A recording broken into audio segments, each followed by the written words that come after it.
everyone, and welcome to Stan the Wine Man TV. I am your host, Stan Rattan, and this is the Blue Collar Wine Show, where I help you spend your wine dollars wisely. And today, Mike Sharadin, we've had an episode. What do we do? Cab Franc, blind. Cab Franc blind the last time. Last time. I think this is my fourth session with you. Not that I'm counting. But you, yeah, okay. Mike, in 2000, I met him first in 2007, and he was selling a dessert wine that he made at his winery called Northwest Totem Cellars. It wasn't until later that you had the reds available, right? The next year. Yeah, we made them all the same year, but reds take 2 years to come out of the gate. Okay. Yeah. Then he moved. When did you move up here to start Mike's Cafe? 2013. 2013. Mike came up here and started Mike's Cafe, which is a vegan restaurant. And his requirement when he's pouring wine there, it's a wine bar as well. It focuses on, I'd say it's wine centric with really good food.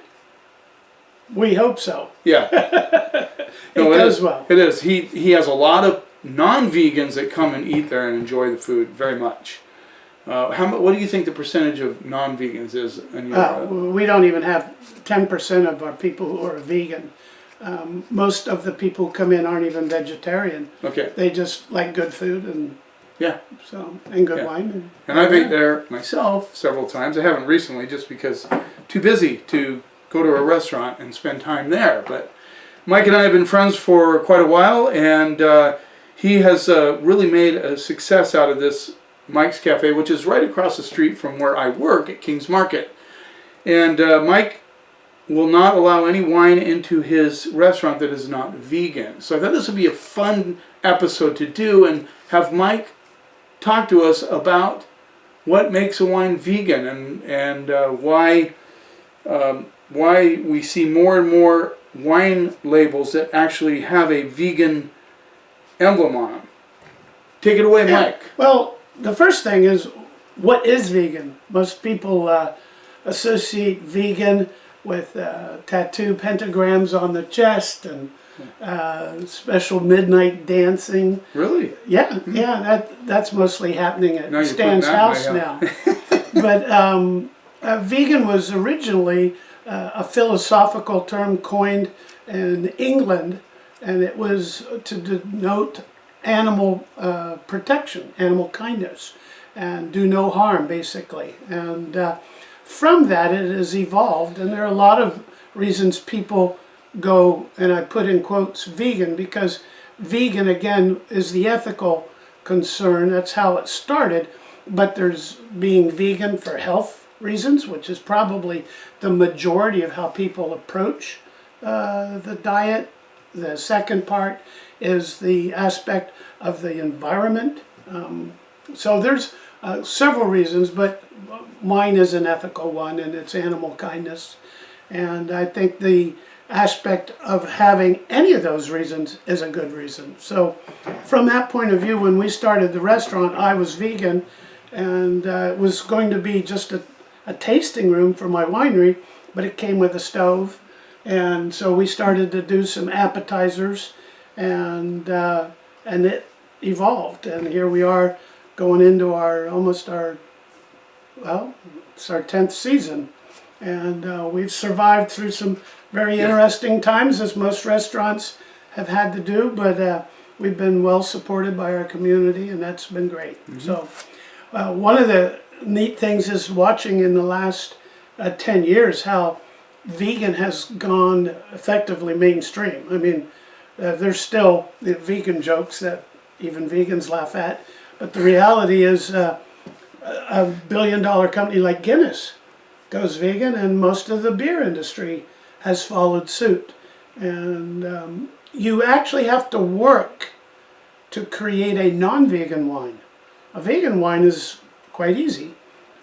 The aspects of what makes a wine non-vegan is the addition of animal products. And this has occurred through fining or filtration. Fining, the aspect of adding things to a wine to accelerate the softening of a wine. That has happened generally old school by adding egg whites to a barrel, and that helps through the precipitation of combining with acids, and it goes to the bottom of the barrel. And then they rack the wine, taking the wine off of that substrate that lies in the last 2 inches in the barrel after the time has occurred, and pull the remaining wine out. The next thing you know, that wine is softer. Some people feel that that scrubs some of the flavors involved with those acids, but time will do the same thing as the egg whites. If you let time do its business, the wines evolve and get to about the same point, sometimes a little better. However, time is money, and in marketing a wine and trying to get it out onto the market shelf in 2 years, and you've got a wine that's pretty tart, pretty tannic, adding egg whites will accelerate that process. And on the white side, the addition of bentonite for the majority of wineries now is the way they make it heat and cold stable and clarify the wine. In the old days, they ran it through a couple of weird intestinal tract filters. And So bentonite, what is that? bentonite is a clay substrate. If you've ever seen a movie where women are at the beauty salon and they've got that clay pack, that's effectively the same thing. To mix it is quite interesting. You've got this hydroscopic clay that takes a long time to emulsify. You put it in distilled water and you get it all going, and you let it sit for 2 days, and you mix it up again. And so it's this dark taupe liquid ultimately, and you balance it out by how much you've calculated you're going to have to clarify your wines, and then you pour it in to your wine vat while you're circulating it. And what that does is it grabs the particulates and again settles to the bottom. To give you an idea, in a 1,000-gallon tank, which is basically 8 feet high and 8 feet in diameter, the last 2 to 3 inches after you've added this and let it cold soak for about a week will be a muck. And this muck is all the solid particles that were suspended in the wine after it went through fermentation. And in a big winery, they have the resources after they rack the clear stuff, and it's a line. It's like a solid line. And you take the wine down to that line, and that wine is fine, it's clear, and the rest is a muck. You can take that muck and run it through a centrifuge. And so a centrifuge costing $100,000 at a large winery can pull out more wine because of the high level of gravity. So, but is this clay, is it animal based? No, it's Okay. just a clay, like Okay. out of a beach, if you will. So what makes a white wine non-vegan? Would be if you added, they use intestinal tract filters to run through the wine and clarify it. In other words, it's a filtering process. All right. Some people will say diatomaceous earth is an animal product. Yeah, 5 million years ago. There's levels of reasonability in vegans, Yeah. even though we seem unreasonable at Thanksgiving dinner. But the point being is that if it hasn't affected an animal in our lifetime, we'd consider it our effort to make it kindness. Interesting. Okay, so Mike and I are together going to review 3 vegan wines, and we'll give our opinion about those. We may not agree with each other, that's okay. 2 of them are from Italy, 1 of them is from Greece, so I'm excited to try these. So let's get started, Mike. All right. So this is Corvezzo Organic and Vegan Pinot Grigio from Della Venezia, DOC, which is really close to Venice, thus the name. Yeah. This is $10, which is not uncommon for... Interesting that label is obviously being made for the American market, because vegan in Italian is not vegan. What is it? Vegano. Vegano. Well, I did that with my savoir faire. don't like the bottle, first off. This is really tough for a grocery store. This might be okay for a restaurant. But for a grocery store, it's really tough to put this on the shelf. It takes up more space. And so I don't like these shaped bottles. But, well, it doesn't mean anything about the wine. So let's put this over here. And let's see Let's what start we with think. a salute Cheers. to the audience. Okay, on the nose, I got pear right off the bat. A little lemon too. What do you I'd have get? to have two of them to have a pear. Good thing he owns a restaurant, because Yeah. he wouldn't make it as a I got Canadian. people sitting down, dinner half eaten. They're not leaving on my jokes yet.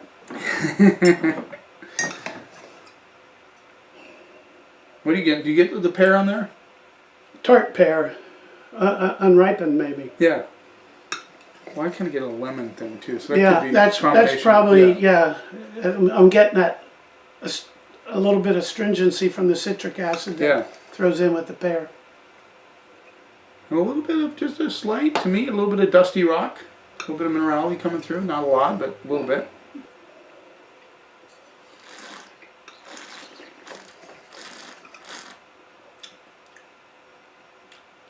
Well, the pear and lemon come through on the palate big time.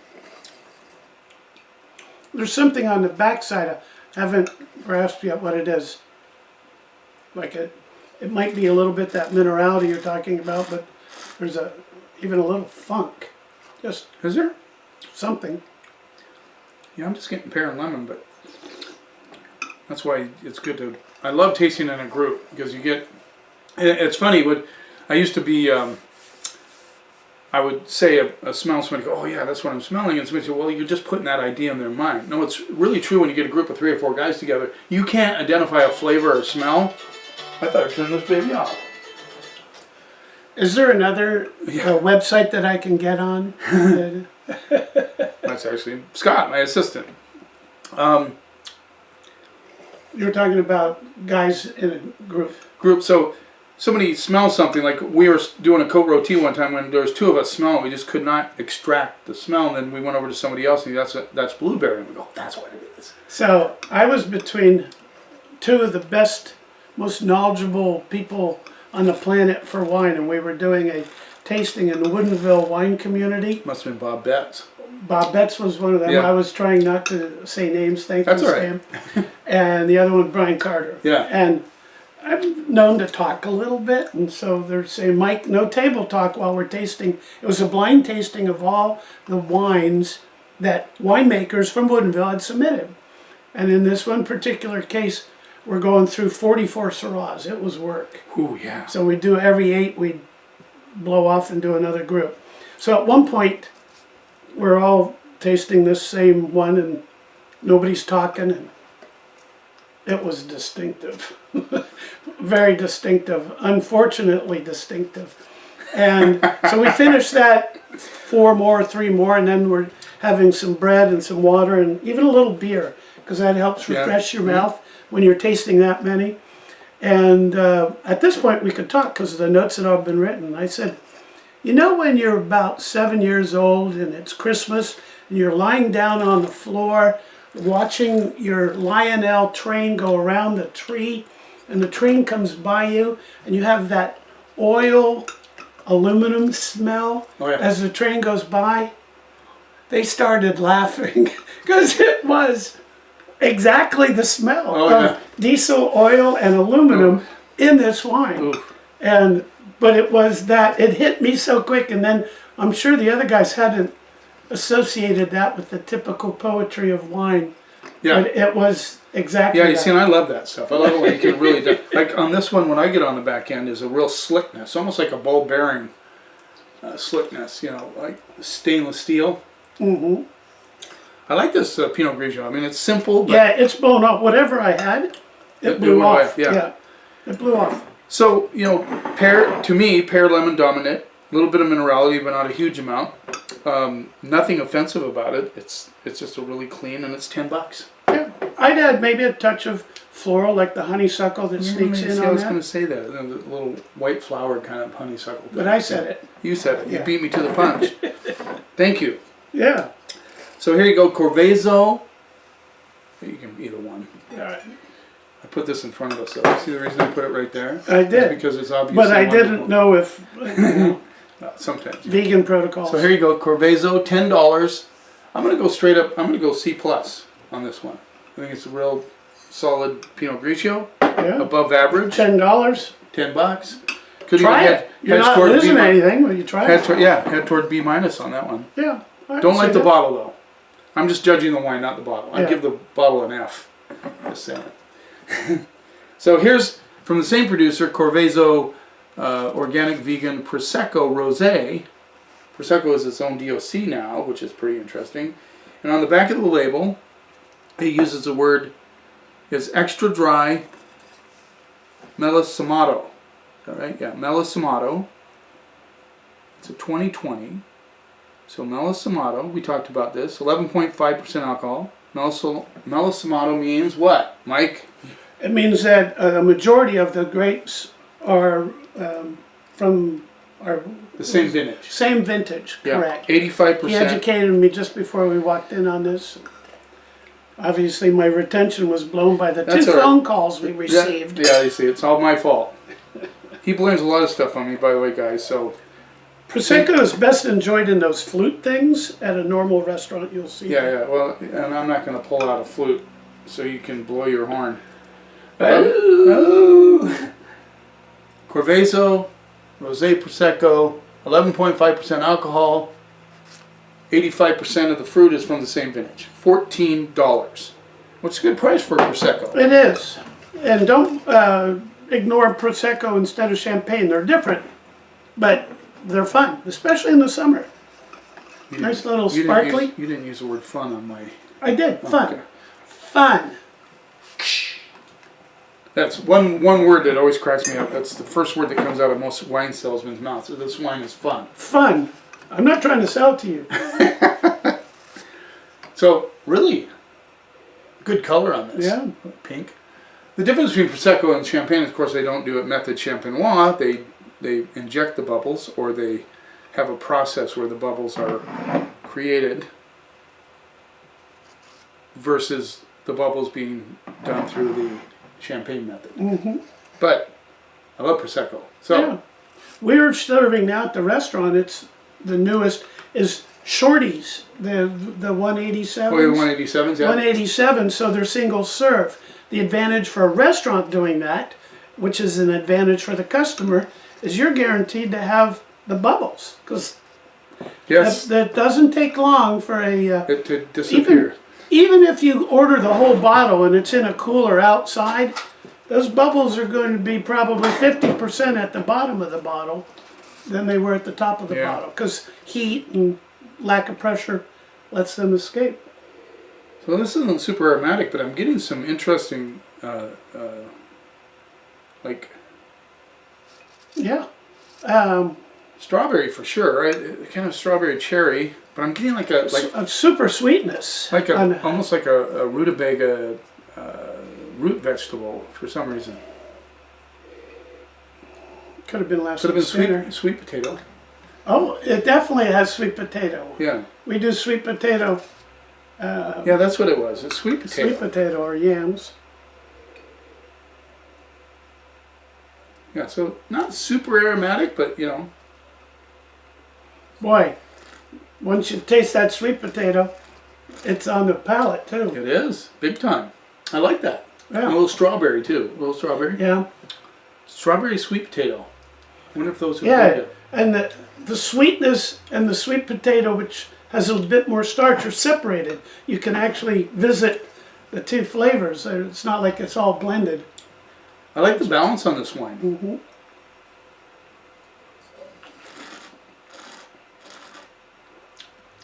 This is a good, I really like this rosé. It's a little on the sweet side, but you know, when I get that sweetness, the sweetness with the starch, sometimes I think of banana. Yeah. You know, where you dangerous word in the wine world. Yeah, no, it's not banana driven, but I get that sense of sweetness with. So it's a and I love bananas. So yeah. Interesting. Extra dry. This is always confusing for people. Extra dry is actually sweeter than brut, which is kind of, you know, you'd think if it said extra dry, it would be drier, but it's not. So a lot of people get confused about that. Of course, over the years we teach them that extra dry is a little bit sweeter, and then sec in Champagne is really sweet. If you try to remember it, just think of the Shakespeare quote, "Methinks thou protest too much." Whenever somebody says extra, it means less. I like this. I like this Yeah. Prosecco. I think that kind of sweet potato, banana, strawberry thing, it gives it some nice complexity. Yeah, If you're, even a little kiwi. yeah, A little bit. yeah. Yeah. It's been a while since I had a kiwi, but yes, I can There's see a that. kiwi berry on this island that they grow. Did you know that? No, where at? Yeah, Madrone Cellars makes a cider off of it. Really? Yeah, I'll have to bring you some. They freeze it. It's out by, is it False Bay? It's one. Oh no, it's one of the bays here. Yeah. I like that. That's a good prosecco. I mean, Yeah. Notice. it's 14. Oh, there we go. There you go. There was no I lip. kind of expected that from him. So Corvezo, not a $14. For those who are really stuck on super dry, this is not super dry, but I like it. It's got good complexity, good flavors. I'm gonna go B- on that. Yeah, I liked it. I'd drink that. Yeah, I would too. Might even think about. Actually, I do carry this at the store. I forgot. I have it in the organic section. So, last but not least, and this is the wine from Greece, Crete to be exact. It's the Lyrarakis. I always named it. Lyrarakis 2021 Liatico, and it rolls in at $18. This is interesting. Liatico is the grape. It's an ancient grape, and it's really, really dark. But the thing is the must is really pale. Mm-hmm. They can't extract pigment out of the grape compared to the color of the grape. So they tend to be a little bit pale. They add if it's from Daphne, it would be 100% Liatico. I've If it's actually from had other- this before too, for a different provider. So just so I don't mess this up, there's another grape that they blend it with. If it's not, it has to be 100% Liatico if it's from Daphne, which is a DOC inside of. They call it a DOP, I think. But oh yeah, there it is. Mandalaria is the other grape that they use. If it's outside of Daphne, they can put Mandalaria in there, and that darkens it up because Mandalaria is darker. I thought that was Juice. a Star Wars character. Actually, it's a mandolin that got malaria. Okay. So this is really pale. So I'm thinking this is a lot of Liatica. Because it's very pale in color. But, Mandalaria is a hard one to remember. Some of these from... so when Mike showed you on the back the vegan stamp back there, which lets you know that they follow vegan practices. What is this? You would not be able to tell a vegan wine from a non-vegan Oh, wine. and then it has woman winemaker. I didn't realize that's what that stood for. Did you? I do now. You do now, yeah. So Liatico is a shortened form of the word July in Greek, and it's because this wine ripens earlier than most grapes. But they never pick it in July; they pick it in August. In Crete, in the mountainous region to the north, because down in the south they got a lot of that North Africa winds that are really hot. So They'll lose all their acid. Then. but they're able to get more balanced wines from the mountainous region up in the north of Crete. I'm interested what you think on the smell on this. The color is just really cool on this wine. Almost looks Beaujolais-like, right? Mhm. Yeah. Well, it's a lot of distinctive They say Liatico. input. I got to figure out what I'm smelling. I know this is a tough one. I immediately got like Prune. a burnt wood. You get burnt wood. I'm getting Yeah. prune, Okay. like the dark stone fruit corners. There's also some cherry, like with the pits. Yeah. Black forest cake type. There's a little bit of earth to it as well. Dirt. It has not a disagreeable, but a sour tone underneath. Yeah. Not a disagreeable sour. You think just- like a sour cherry? yeah. Getting pomegranate on it as well. I get some Yeah. pomegranate. That's right. That's that dark. It's a really cool wine. Now, they say that Liatico tends to go orange quicker than any other wine in Greece. They're messing around with Cab, a little bit of Cab over there, a little bit of Syrah. It has a Sauvignon. slight port I can see that. punch on the top. Yeah, You know, the yeah. oxidized port tone. All right. So get on the palate. Raisins. Yeah, the prune comes through big time on the palate. Big time. With a little underlying cherry notes. Mm-hmm. Very light bodied. This would be great. This would be great with eggplant. Yes. Well, I got to stick to the vegan theme here. I am not he thought vegetarian. about or vegan. it. I That's almost all said I something else. That's all I ask. Since he's my guest. Yeah. No, this would be good with. This would be really good with a carved portobello. Yes. I love portobellos. The pomegranate comes through right on the mid palate, kind of hits you on the mid palate. Very, very lightweight wine, but a lot of flavor. I always like those light wines that pack a punch. And then the acidity sneaks out on the backside, right on the tip of your tongue. It's dry though. Yeah, it is dry. It's got, yeah. You almost need food with this one. Yeah, you're looking for something.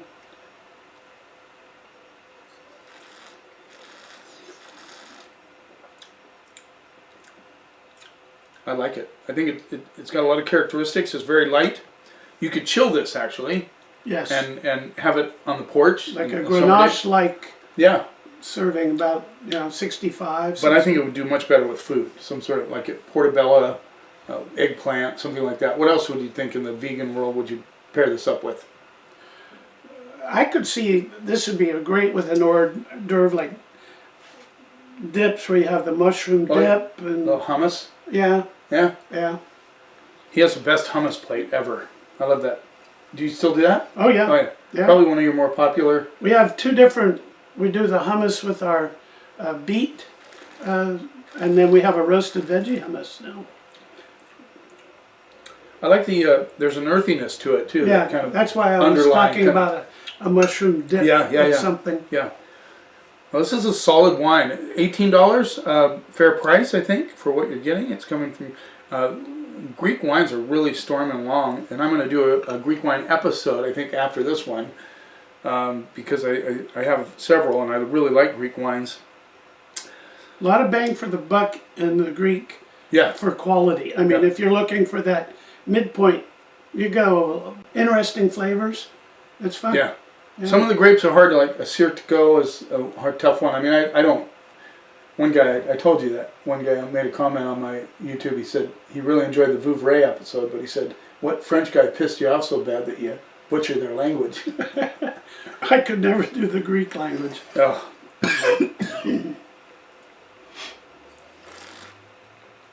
I'm going to hedge B plus A minus on this one. I think it's a really solid, complex, Yeah. balanced wine. I love the finish on this. Actually, I just got raspberry on the backside. A little bit of It's raspberry. opening up. Yeah, You're getting a little more of the fruit tones. yeah. Excellent wine. So this would be great chilled and really good with food.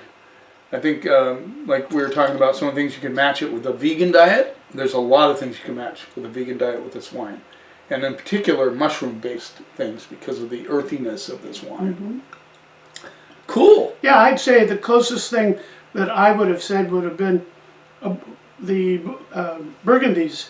Yeah. It's in that light tone. It has a fruit yet earthiness. Yeah. A little bit of gamay-ish too. Mhm. as Yeah, well. exactly. Yeah. No, I like this wine. I'm going to go B plus A minus on this wine. Very, very nice. Yeah. Cool. Anything else you want to add before we close up? No, always fun, Stan. All right. Good Thank you, deal. Mike. You bet. Oh, And the there's phone rings right again. at the very end. Oh, Lord. All right, that's terrible. I'm going to set alarms next time I come. Yeah, no kidding. I've never had my phone go out. Sorry about that, guys, but, you know, it's just a phone. What the heck?